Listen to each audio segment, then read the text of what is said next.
ద్వారక నిజంగానే సముద్రంలో మునిగిపోయిందా? ఈ ప్రశ్నకు సమాధానం కోసం డాక్టర్ ఎస్ఆర్ రావు అనే ఒక ప్రముఖ ఆర్కియాలజిస్ట్ ఇంకా అతని టీం గుజరాత్ తీర ప్రాంత సముద్ర గర్భంలో అన్వేషణకు సిద్ధమవుతున్నారు. సార్, మీరిది చూడాలి. చూడండి, సముద్ర అడుగున ఏదో నిర్మాణం ఉన్నట్టుగా కనిపిస్తోంది. అద్భుతం! మన పరిశోధన సరైన దిశలోనే వెళ్తోంది. డైవ్ టీంని సిద్ధం చేయండి.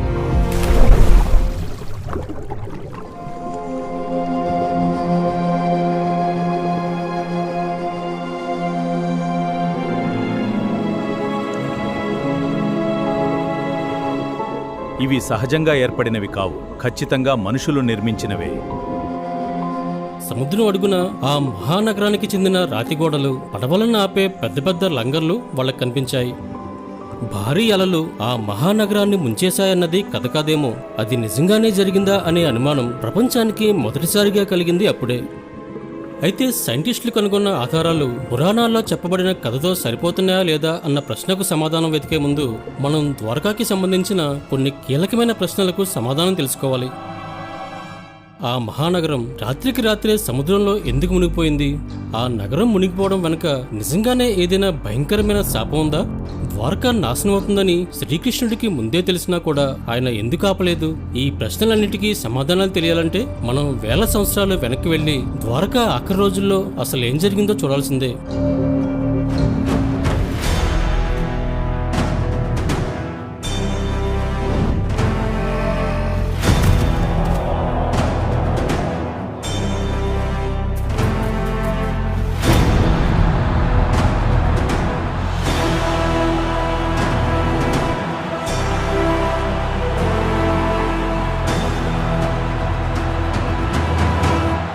శ్రీకృష్ణుడు కంసుడిని వధించిన తర్వాత కంసుని మామ జరాసంధుడు ప్రతీకారంతో రగిలిపోతూ యాదవులపై పదే పదే దాడి చేస్తుండేవాడు. ఆ దాడుల నుండి యాదవులను రక్షించాలని శ్రీకృష్ణుడు నిర్ణయించుకున్నాడు. అత్యంత భద్రత కలిగిన ప్రదేశంలో కొత్త రాజధానిని నిర్మించాలని భావించాడు. అందుకోసం ఆయన సముద్రదేవుడిని ఆదేశించి సముద్ర జలాలను వెనక్కి నెట్టి 12 యోజనాల విశాలమైన భూమిని వెలికితీశాడు. ఆ భూమి మీద దేవతల శిల్పైన విశ్వకర్మ ఎంతో అద్భుతంగా ఈ ద్వారకా నగరాన్ని నిర్మించాడు. ద్వారక కేవలం శత్రు దుర్భేద్యమైన కోట మాత్రమే కాదు, అంతులేని సంపదలకు నిలయం.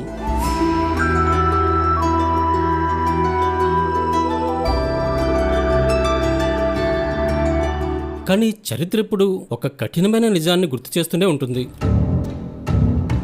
అపారమైన శక్తి ఇంకా అంతులేని సంపదలు మనుషులలో అహంకారాన్ని పెంచుతాయి. అత్యంత విలాసవంతమైన జీవితాన్ని గడిపిన యాదవ వంశం క్రమక్రమంగా తమను ఎవరూ ఓడించలేరు అనే ఒక తీవ్రమైన అహంకారంలో కూరుకుపోయింది.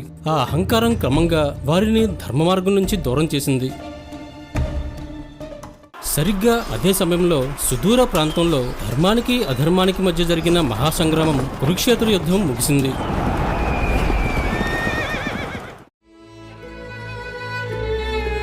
ఆ భయంకరమైన మారణహోమం తర్వాత అణువణువు సవాల్తో నిండిపోయిన ఆ యుద్ధభూమిని చూసి లోకం వణికిపోయింది. తన కుమారులందరినీ ఆ యుద్ధభూమిలో కోల్పోయిన కౌరవమాత గాంధారి హృదయం మొక్కలైపోయింది. నువ్వు స్వయంగా దేవుడివే అయ్యుండి కూడా ఈ మహా వినాశనాన్ని ఆపకుండా నా వంశం నాశనమవడానికి కారణమయ్యావు. కాబట్టి నీ వంశం కూడా ఇలాగే నాశనమైపోవాలి. సృష్టికి మూలమైన శ్రీకృష్ణుడు ఈ పరిణామాలను ముందుగానే ఊహించాడు. యాదవుల్లో అహంకారం, మదం క్రమంగా పెరుగుతున్నాయని, ఆ మార్గం చివరికి వారి వినాశనానికే దారితీస్తుందని ఆయనకు తెలుసు. విశ్వం యొక్క సమతుల్యతను కాపాడే క్రమంలో ఈ వినాశనం తప్పదని ఆయనకు తెలుసు. అందుకే ఆయన ఆ భయంకరమైన శాపాన్ని ఎంతో ప్రశాంతంగా ఒక చిరునవ్వుతో స్వీకరించాడు. కాలం నెమ్మదిగా గడుస్తోంది. కొన్నేళ్లు గడిచేసరికి గాంధారి ఇచ్చిన శాపం తన పని మొదలుపెట్టింది. యాదవ వంశంలోని యువరాజులు తమ పద్ధతులను, ధర్మాన్ని పూర్తిగా మర్చిపోయారు.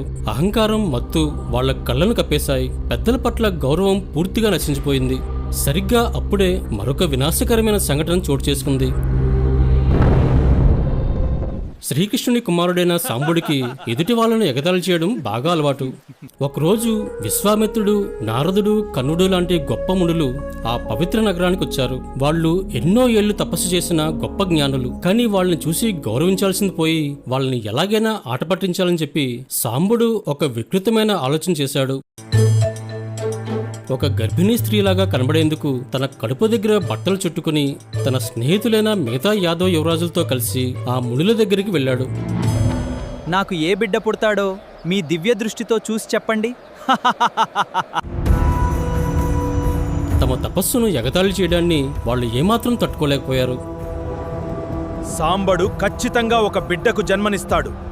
కాని అది మనిషి కాదు, ఒక ఇనుప ముసలం.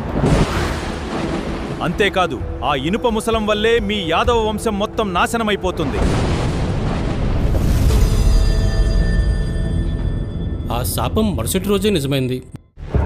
మునులు చెప్పినట్లుగానే సాంబుడి కడుపులో నుంచి ఒక ఇనుప ముసలం పుట్టింది. ఎవరూ ఊహించని ఈ వింతను చూసి ఆ నగరంలోని పెద్దవాళ్ళంతా వణికిపోయారు. ఎలాగైనా ఆ వినాశనాన్ని ఆపాలని, ఆ మునుల శాపం నుంచి బయటపడాలని రాజు ఉగ్రసేనుడు ఒక కఠినమైన ఆజ్ఞ వేశాడు. ఆ ముసలాన్ని ఎవరి కంటా పడకుండా బండరాళ్ల మీద అరగదీసి మెత్తటి పొడిలా మార్చి సముద్రపు నీళ్లల్లో కలిపేయండి. రాజుగారు చెప్పినట్లుగానే భటులు ఎంతో కష్టపడి ఆ ముసలాన్ని బండరాళ్ల మీద అరగదీసి పొడిలా మార్చేశారు. ఆ పొడిని బస్తాల్లో నింపుకుని ప్రభాస తీరానికి తీసుకెళ్లి సముద్రపు నీళ్ళలో కలిపేశారు. ఆ ముసలం పొడి సముద్రంలో కలిసిపోవడంతో ఇక తమ వంశానికి ఎలాంటి ముప్పు లేదని, మునుల శాపం నుండి తప్పించుకున్నామని అందరూ ఊపిరి పీల్చుకున్నారు. కానీ కర్మ ఫలితాన్ని ఎవరూ తప్పించుకోలేరు. సముద్రపు అలలు ఆ ఇనుప పొడిని తమతో పాటు లోపలికి తీసుకెళ్లకుండా తిరిగి మళ్లీ ఒడ్డుకే చేర్చాయి. అలా ఒడ్డుకు చేరిన ఆ పొడి సముద్రపు ఇసుకలో కలిసిపోయి కత్తుల్లాంటి పదునైన ఎరకగడ్డిలాగా మొలిచింది. ఈ విధంగా యాదవులను అంతం చేయడానికి ప్రకృతే ఒక భయంకరమైన ఆయుధాన్ని సిద్ధం చేసింది. కురుక్షేత్ర యుద్ధం ముగిసి సరిగ్గా 36 ఏళ్లు గడిచాయి. ప్రకృతిలో వింత వింత అపశకునాలు కనిపించడం మొదలైంది. ఆకాశంలో గ్రహణాలు రావడం, ఎక్కడి నుంచో వింత వింత శబ్దాలు వినిపించడం చూసి జనాలు భయంతో వణికిపోయారు. విధి నిర్ణయించిన సమయం రానే వచ్చింది. పాప పరిహారం కోసం ఒక పండుగలాగా యాదవ వంశం అంతా కలిసి ప్రభాస సముద్ర తీరానికి వెళ్లారు. పుణ్య స్నానాలు చేసి ప్రశాంతంగా దేవుణ్ణి తలుచుకోవాల్సిన ఆ పవిత్రమైన చోట వాళ్ళు ధర్మాన్ని, మర్యాదలను పూర్తిగా గాలికొదిలేశారు. ఆ పండుగ హడావిల్లో పడి విపరీతంగా మద్యం తాగారు. ఆ మత్తులో వాళ్ళు ఏం చేస్తున్నారో, ఏం మాట్లాడుతున్నారో కూడా తెలియనంతగా స్పృహ కోల్పోయారు. ఆ మత్తు ఎంతలా ఎక్కిందంటే ఎన్నో ఏళ్లుగా వాళ్ల మనసులో దాగి ఉన్న పాత పగలు, కోపాలు అన్నీ ఒక్కసారిగా అగ్నిపర్వతం బద్దలైనట్లు బయటపడ్డాయి. ఒకరినొకరు దారుణంగా తిట్టుకున్నారు. ఆ మాటల గొడవ కాస్త క్షణాల్లో భయంకరమైన యుద్ధంగా మారిపోయింది.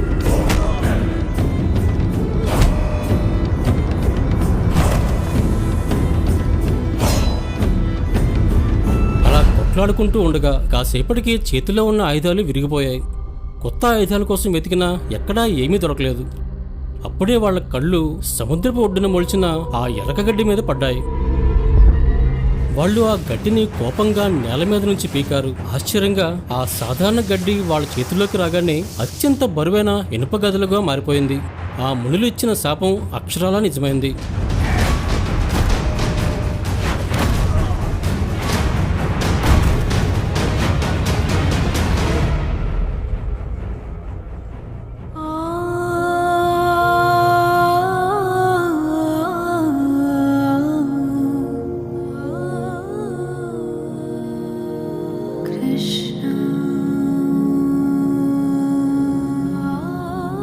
శ్రీకృష్ణుడు ఎంతో ప్రశాంతంగా అడవిలోకి వెళ్ళిపోయాడు.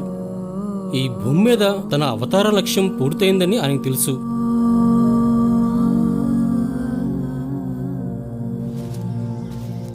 జర అనే ఒక వేటగాడు ఆ అడవికొచ్చాడు. ఆ వేటగాడు పొదల్లో నుంచి కృష్ణుడి పాదాలను చూసి జింక అనుకుని పొరబడ్డాడు. అది సాధారణ బాణం కాదు. ఆనాడు ఆ ఇనుప ముసలాన్ని అరగదీగా వచ్చిన పొడిలో ఒక చిన్న ఇనుప ముక్క మిగిలిపోయింది. ఆ ఇనుప ముక్కను ఒక చేప మింగేసింది. ఆ చేపను పట్టిన జాలరి ద్వారా ఆ ఇనుప ముక్క ఈ వేటగాడి చేతికొచ్చింది. ఆ వేటగాడు ఆ ముక్కనే తన బాణం చివర ముళ్ళుగా అమర్చాడు.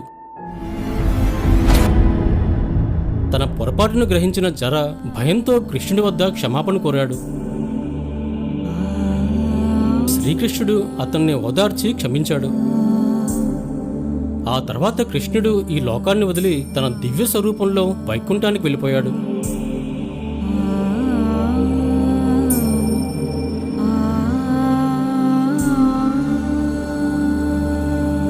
ఈ భయంకరమైన వార్త విన్న మహావీరుడు అర్జునుడు తీవ్రమైన దుఃఖంతో ప్రాణాలతో మిగిలి ఉన్న ఆడవాళ్లను ముసలివాళ్లను కాపాడడానికి ద్వారకకు చేరుకున్నాడు. ఎలాగోలా కష్టపడి అర్జునుడు బతికున్న వాళ్ళను తీసుకుని ఆ నగరం నుంచి బయటకొచ్చాడు. వాళ్ళు ఆ నగరాన్ని వదిలి కొంత దూరం వెళ్ళాక వెనక నుంచి ఒక పెద్ద భయంకరమైన శబ్దం వినిపించింది. మహాసముద్రం ఒక్కసారిగా ఉప్పొంగింది.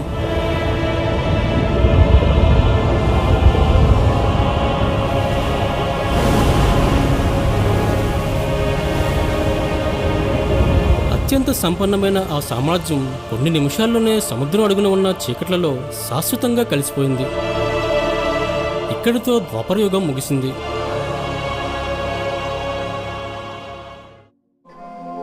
పరిశోధన ఎంతవరకు వచ్చింది, వాళ్లకు ఎలాంటి ఆధారాలు దొరికాయో చూద్దాం.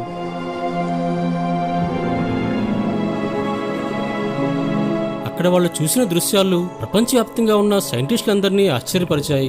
సముద్రపు ఇసుక మట్టి కింద కప్పబడి ఉన్న రాతి కట్టడాలు వాళ్ళ కంటపడ్డాయి. భారీ రెక్టాంగిల్ షేప్ లో ఉన్న ఇసుకరాయి దిమ్మలు, ఇంకా ప్రాచీన నౌకాశ్రయాలకు సంబంధించినవిగా భావించే రాతి లంగర్లు వెలుగులోకి వచ్చాయి. ఆ రాళ్ల మీద మనుషులు చెక్కిన గుర్తులు, పదునైన అంచులు చాలా స్పష్టంగా కనిపించాయి. ఇవి ప్రకృతిలో సహజంగా ఏర్పడిన రాళ్లు కావని వాళ్ళు వెంటనే గుర్తుపట్టారు. ఆ కటిక చీకట్లో సముద్రపు నాచుపట్టి ఉన్న ఆ రాతి గోడలు ఎన్నో వేల సంవత్సరాల క్రితం ఇక్కడ ఒక గొప్ప మహానగరం వెలుగొందిందని ప్రపంచానికి సైలెంట్గా చెప్తున్నాయి. అయితే ఈ మహానగరాన్ని ఏ కాలంలో నిర్మించారు, ఇది ఎప్పుడు సముద్రంలో మునిగిపోయింది అని ఖచ్చితంగా తెలుసుకోవడం సైంటిస్టులకు ఒక పెద్ద సవాలుగా మారింది. దీనికోసం వాళ్ళు టెక్నాలజీని వాడి థర్మోల్యూమినిసెన్స్ డేటింగ్ అనే ఒక మోడర్న్ పద్ధతిని ఉపయోగించారు. పాతకాలపు వస్తువుల వయసును తెలుసుకోవడానికి వాడే ఈ పద్ధతి ద్వారా సముద్రం అడుగును దొరికిన ఆధారాలను పరీక్షించారు. బెట్ ద్వారకా తీరంలో నీటి అడుగును దొరికిన పాత మట్టి కుండల మీద ఈ టెస్టులు చాలా జాగ్రత్తగా చేశారు. ఆ రిజల్ట్ చూసి సైంటిస్టులు చాలా ఆశ్చర్యపోయారు. ఎందుకంటే ఆ మట్టి పాత్రలు ఇప్పటికీ సుమారు 3870 నుంచి 2220 ఏళ్ల క్రితం నాటివని ఆ టెస్టుల్లో తేలింది. అయితే ఈ లెక్కలన్నీ మన పురాణాల్లో చెప్పబడిన మహాభారత కాలంతో ఖచ్చితంగా సరిపోతున్నాయా లేదా అనే దాని మీద చరిత్రకారులు, పురావస్తు శాస్త్రవేత్తలు ఇంకా పండితుల మధ్య ఇప్పటికే చర్చ జరుగుతూనే ఉంది. కొందరు ఈ లెక్కలు మహాభారత కాలాన్ని నిజం చేస్తున్నాయని అంటుంటే, మరికొందరు మాత్రం దీని గురించి ఇంకా ఖచ్చితమైన వివరాలు తెలియాల్సిన అవసరం ఉందని అంటున్నారు. టైం గురించి ఎవరి అభిప్రాయాలు వాళ్ళకున్నా సరే, వేల సంవత్సరాల క్రితమే అక్కడ ఒక అద్భుతమైన సిరి సంపదలతో తలతూగిన ఎంతో గొప్ప నాగరికత ఉండేదనే నిజాన్ని మాత్రం ఈ ఆధారాలు చూశాక ఎవరూ కాదనలేరు. మరి ఇంతటి అద్భుతమైన గొప్ప నగరాన్ని సముద్రం లోపలికి లాగేసిన ఆ భయంకరమైన కారణాలేంటి? ఈ ప్రశ్నకు సమాధానం కనుగొనే ప్రయత్నంలో భూగర్భ శాస్త్రవేత్తలు ఇంకా సముద్ర పరిశోధకులు గల్ఫ్ ఆఫ్ కచ్ ప్రాంతాన్ని విస్తృతంగా అధ్యయనం చేశారు. వాళ్ళ పరిశోధనలో తేలిందేంటంటే, ఈ ప్రాంతంలో కేవలం సముద్రపు అలల ప్రభావం మాత్రమే కాదు, ఈ ప్రాంతంలో భూకంపాలు, టెక్టానిక్ ప్లేట్స్ కదలికలు, ఇంకా తీర ప్రాంత భౌగోళిక మార్పులు తరచుగా నమోదవుతున్నాయి. అంతేకాకుండా తీరం వెంబడి భూమి కూడా తీవ్రంగా కోతకు గురైనట్లు భూగర్భ పరిశోధకులు గుర్తించారు. మంచు యుగం ముగిసిన తర్వాత వచ్చిన హోలోసిన్ కాలంలో సముద్ర మట్టాలు విపరీతంగా పెరగడమే ఈ పెద్ద వినాశనానికి ముఖ్య కారణం అయిండొచ్చని శాస్త్రవేత్తలు భావిస్తున్నారు. ఒకేసారి సముద్ర మట్టాలు పెరిగిపోవడం, అలాగే స్థానికంగా భూమి అడుగున జరిగిన మార్పుల వల్ల తీర ప్రాంతంలో ఉన్న భూమి ఒక్కసారిగా కిందకి కుంగిపోయి సముద్రం అమాంతం ముందుకొచ్చేసింది. పురాణాల్లో చెప్పినట్లుగా ఆ భారీ అలలు నిజంగానే ఆ తీరాన్ని ముంచెత్తాయి అనడానికి ఈనాటి మోడర్న్ సైన్స్ చెప్పిన ఈ కారణాలు చాలా గట్టి సాక్ష్యాలుగా నిలిచాయి. పురాణాల్లో వర్ణించినట్టుగా గడ్డి ఇనుముగా మారడం, ఒకే బాణంతో శ్రీకృష్ణుడు తన అవతారాన్ని చాలించడం వంటి అద్భుతాలను ఇప్పటి సైన్స్ ప్రయోగాత్మకంగా నిరూపించలేకపోవచ్చు. ఎందుకంటే సైన్స్ ప్రతిదానికి ప్రయోగాలు, ఆధారాలు కావాలని అడుగుతుంది. కానీ పురాణాల్లో చెప్పినట్లుగానే అక్కడ నిజంగా ఒక అద్భుతమైన నగరం ఉండేదనడానికి మనకు బలమైన ఆధారాలు దొరికాయి. అలాగే ఆ నగరం సముద్రంలో ఎలా మునిగిపోయిందో చెప్పే భౌగోళిక సాక్ష్యాలు కూడా బయటపడ్డాయి. ఇక మిగిలిందల్లా ఆ సముద్ర గర్భంలో ఉన్న నగరం ఖచ్చితంగా ద్వారకా నగరమే అని పూర్తి స్థాయిలో సైంటిఫికల్ గా ప్రూవ్ అవడమే. పరిశోధనలు ఇంకా జరుగుతున్నాయి కాబట్టి ఏదో ఒకరోజు అది జరిగి తీరుతుందన్న నమ్మకాన్ని ఈ ఆధారాలు కలిగిస్తున్నాయి. అదే గనక జరిగితే మన పురాణాలు కేవలం కట్టుకథలు కావని, అవి మన దేశపు గొప్ప చరిత్రకు సజీవ సాక్ష్యాలని మనం ఎంతో గర్వంగా ఆధారాలతో సహా ప్రపంచానికి చాటి చెప్పొచ్చు.